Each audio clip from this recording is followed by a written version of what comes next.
Aujourd'hui, on parle de théâtre au cinéma, mais attention, on va pas parler d'adaptation de pièces ou de textes, mais on va parler des films qui prennent le théâtre comme contexte. Premier film, un film qui fait partie de mon top 10, on va parler des Ogres de Léa Fener. Les Ogres, c'est une comédie dramatique sortie en 2016.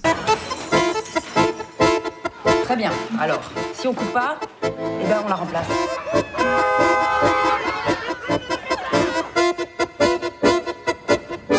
Alors tu vas leur baiser ? Si cette femme est encore là demain, je ne joue pas. Tu comprends rien. Mais j'en ai marre. C'est une histoire de famille ou quoi ici ? Mais oui, c'est une histoire de famille, et alors ? C'est quoi ce chantier ? Dans 2 heures, je veux que tu sois nickel, hein ? Je veux qu'on ait l'air normaux, bourgeois et propre. On y suit tout simplement une troupe de théâtre itinérante qui se déplace à travers la France avec son chapiteau, mais une série de petits événements va venir perturber la sérénité du groupe. Petite particularité, il y a très peu d'acteurs professionnels dans ce film. On peut tout de même noter la présence d'Adèle Haenel au casting, mais en fait, la majorité des rôles sont interprétés par la propre famille de la réalisatrice et leur troupe de théâtre. Et ce casting, il apporte beaucoup au film, on y retrouve une complicité qui sonne vraie, et du coup on comprend pourquoi. Mais au-delà de cet aspect qui apporte beaucoup de réalisme au film, on y retrouve aussi une vraie poésie qui est apportée par la réalisatrice et par son sens du mouvement de la caméra. Bref, c'est un vrai coup de cœur pour moi, et en ce moment c'est un film qui fait vraiment du bien. Deuxième film, Marriage Story de Noah Baumbach.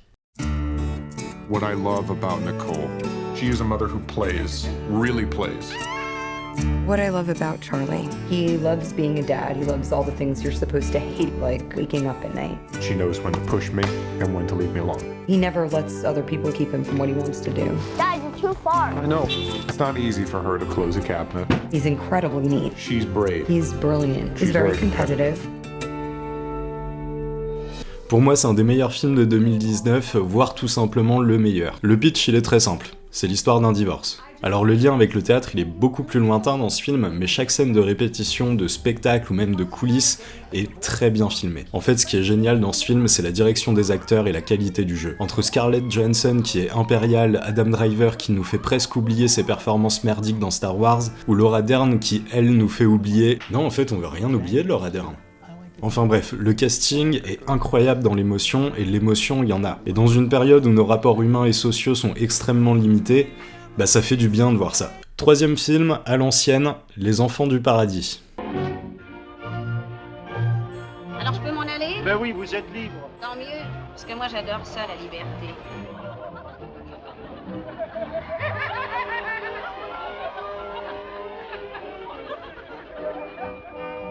Ah, vous avez souri. Ne dites pas non, vous avez souri. Ah, c'est merveilleux. La vie est belle.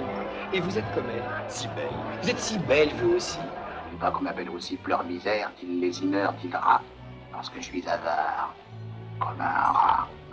Alors je vous pose rapidement une partie de la fiche technique du film. On a l'immense Marcel Carnet à la réalisation, et pour ce qui est de l'écriture, accrochez-vous, c'est Jacques Prévert qui s'est occupé du scénario et des dialogues. Et le film, bah qu'est-ce qu'on peut en dire, à part que c'est un des plus grands monuments du cinéma français. Alors, je sais d'avance qu'un film en noir et blanc de 1945, c'est pas forcément ce qu'on a envie de voir tout de suite. Moi-même, ce genre de puristes qui disent que le vrai cinéma, le grand cinéma, il s'est arrêté à la fin des années 60, j'ai juste envie de les claquer. Non, je suis désolé, moi, l'aurore, ça m'emmerde profondément. Enfin bref.